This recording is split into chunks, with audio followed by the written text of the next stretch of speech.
Steve, how you doing? All right. Had a pretty exciting one here down the stretch. What does it mean to come away with this win today? Well, we needed it badly. I mean, that's no secret. I can't put any words in it other than the obvious. Again, I was excited. We practiced really well Saturday. Wanted so badly for us to get the win on Sunday against UTEP, just to reinforce the message. We're still trying to get better. Great practice Saturday. Didn't get it done on Sunday. Monday we were off. Had a great practice Tuesday. Again, we added 2 guys on Saturday. We added 2 more on Monday, so extra bodies in the gym, extra energy. But Tuesday's practice was terrific. Yesterday's was pretty good. Really needed that to carry over to the game today. And we played a lot of zone. They missed some shots in the first half. We kind of expected that. I kind of expected some runs out of them. We wanted to break their rhythm. Thought the zone might do that. They missed some threes in the first half. Had a stretch there in the second half where they converted a lot of those and took the lead on us. We went man-to-man for about 3 possessions. That was not good. They dunked on us the first play. They shot a floater on us the second play. So we went back zone with the game on the line, which was a little uncomfortable for me, but I felt like it gave us the best chance. Came with a couple big rebounds there late. And then we had some plays where I think we hit maybe 3 threes there. I don't know if it was 3 in a row, but it felt like 3 in short spurt there to give us a lead.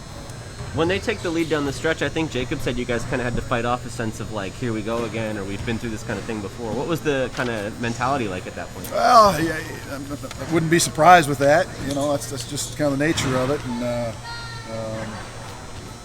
teams that are playing well or winning close games, and we talk about that a lot. Teams that are high in the standings are oftentimes playing a lot of close games or just finding a way to win those ball games. So yeah, we needed to get this one just to reinforce that and get it off our back and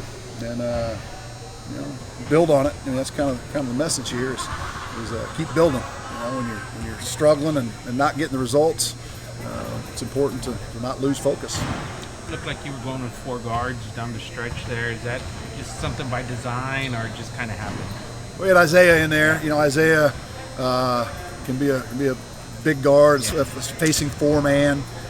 He's going to have probably at times we'll get easier shots when he's the 4-man. That's kind of the nature of it for those type players.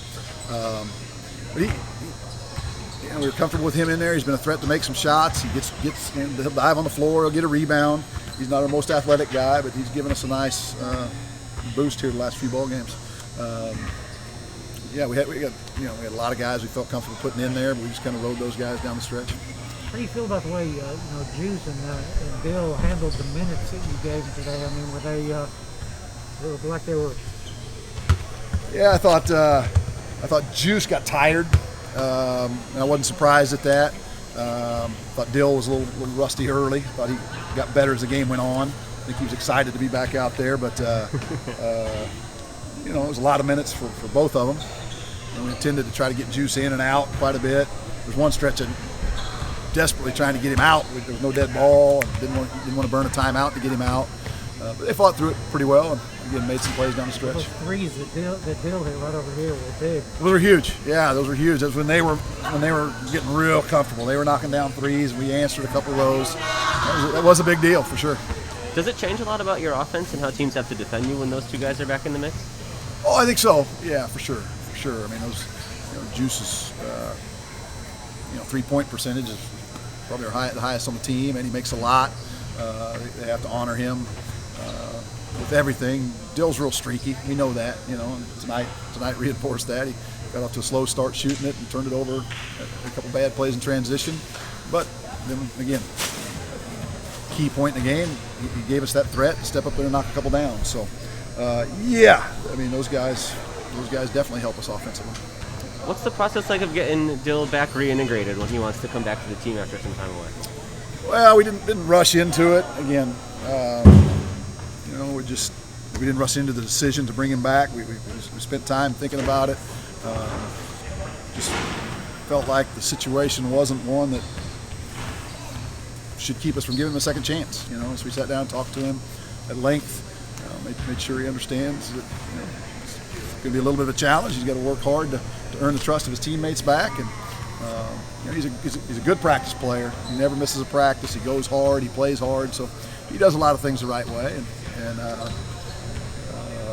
just made this. Actually, we were talking about doing it last week. but then he was out with COVID protocols, so couldn't get it done last week.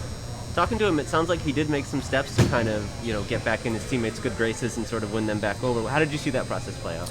Well, we had some things. We told him he was going to have to apologize to his team. He was going to have to come in and practice the right way. We didn't tell him when he came in on Tuesday whether he was going to play tonight or not. Want to see how it would go on Tuesday. And he did a good job. He never flipped over with the main group all day on Tuesday. Yesterday, he might have got a third of the reps with the main group. Just wanted to see how he would handle all that, how his teammates would respond. And, didn't have any idea how many minutes he would play tonight. We're just going to kind of play that by ear. I knew I wanted to get Juice out early because I thought he'd be tired. So we got Dill in there for him early, and just ended up leaving them both out there quite a bit. Yeah, how did you weigh that? Like, what's the right amount to play him, and what kind of factors go into that? Just watching it during the you go in with some ideas on your substitution pattern, but it's usually about feel. Watching their body language. Juice gets tired even when he's in great shape, and so we're always conscious, always keeping an eye on him. Certain players you just kind of see it more than others. Some guys can hide it and cover it up, but Dill usually doesn't get tired. He runs like crazy and just keeps going. He's got a great motor, great energy. So we were just kind of trying to monitor it as we went along there, and we had a bunch of guys we felt good about putting in there. Eric's been playing well lately. He had some foul troubles that pulled him out. Darius has been playing well lately. So we had a bunch of guys we felt good about down the stretch. Cool. Thank you, Steve. All right, Steve. I like the sneakers. It's good look. Thank you.